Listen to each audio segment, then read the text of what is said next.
Motivation in boxing started at a young age in the 60s and 70s, watching Muhammad Ali, Joe Frazier, George Foreman. In the 80s, Sugar Ray Leonard, Marvelous Marvin Hagler, and Thomas Hitman Hearns. I would watch these great fighters box with my father and brother, and often play box when I was growing up. When I graduated high school, I declined a basketball scholarship. Instead, I tried to find a boxing gym. No one took women in their gyms at that time. However, I did find a martial arts studio which would at least allow me to compete as a point fighter. Then I heard about kickboxing in the ring. By 1985, 6 years later, I was making noise in the ring as a fighter. In 1992, I started doing my first boxing fights, but it wasn't until 1995 when myself and others made history, winning the first women's world boxing titles that the State Athletic Commission recognized in women's boxing. She has been called by many, very simply, the best in the world. But there are those who would use other words just as impressive. Trailblazer, or maybe even pioneer. Whatever term is used, Bonnie Canino wears it exceptionally well. We're breaking through barriers in a lot of sports, and I feel that this is our barrier that we're breaking through on Thursday night, and it's going to give us the opportunity to show that they're all over this world wanting to get involved, and it's just breaking the ice for other ladies to join in. The importance of this event tonight is not lost on the Canino team. There will never be a better chance to show America and to show the world how truly great these fighters are and how truly great that time on the inside. From Canino. Oh, look at that. Oh, here we go. What a wonderful set of punches that time put up by Canino. Techniques, good combinations in the corner. Bridget has really taken a beating. She needs to fight her way out. Biden feels perfect.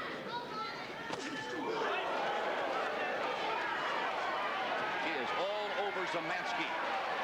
Zamansky really needs to get busy on the inside. She can't stay.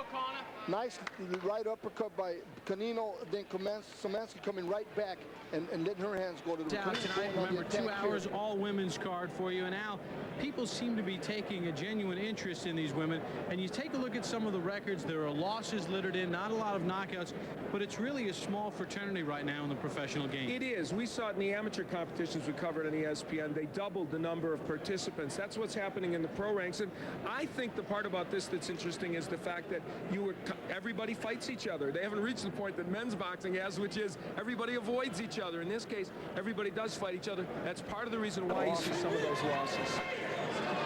So we begin the 10th and a final round. Bonnie Canino looking to hang on to her IFBA featherweight championship. Remember, in women's boxing, championship bouts are 10-round affairs. Chant of Nora from the Nora Dave fan made the trip from Canada to Las Vegas. It's been a frustrating outing for her and for her fans as well. And chant of Bonnie from the Bonnie Canino fans. And she goes after Dave here in the final seconds of the bout.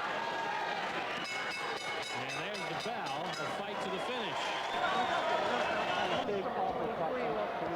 I mean, this is a big fight for both fighters. Canino needs to look good in this fight. She's got a title shot here. She's going to defend her title sometime in the fall. She comes out taking the fight to Ramirez again, and as you said, Jack, I think Ramirez.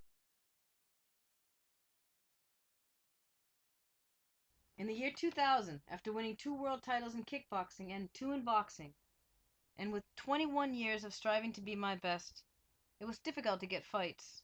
I was fighting injuries. I felt it was a good time to retire and push women's boxing from the other side of the ropes. Since my retirement, I have run my own boxing gym for over 30 years. I started my boxers from scratch and brought them to the top of their game in the sport, including world champions. Served as a USA boxing coach for the women's world boxing team in the World Games and international competitions. I provided training camps for both professional and amateur fighters from all over the world. Written instructional books and have 2 more on the way. I believe women can be successful in the sport in every aspect, and I hope I am making a road for others to get there quicker and to move forward and achieving their dream.